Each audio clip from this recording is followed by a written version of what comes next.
দিল্লি বিশ্ববিদ্যালয়ে ফের মুখ পুড়ল বিজেপি ছাত্র সংগঠন অখিল ভারতীয় বিদ্যার্থী পরিষদের। দিল্লি বিশ্ববিদ্যালয়ে আইসিসি নির্বাচনে বিপুল জয় বামেদের। এসএফআই এর কাছে ধরাশায়ী হল এবিভিপি।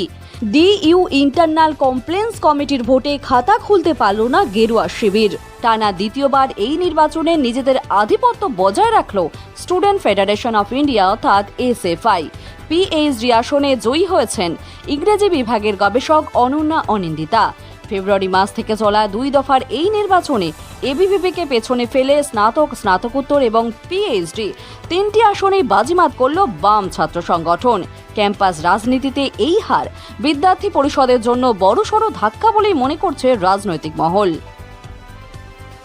এই ভিডিওতে প্রকাশিত সমস্ত সংবাদ এবং তথ্য বিভিন্ন সূত্রের উপর ভিত্তি করে পরিবেশন করা হয়েছে। আমাদের লক্ষ্য বস্তুনিষ্ঠ সংবাদ প্রচার করা। কোনো ঘটনার দ্বারা কাউকে ব্যক্তিগতভাবে আঘাত করা আমাদের উদ্দেশ্য নয়।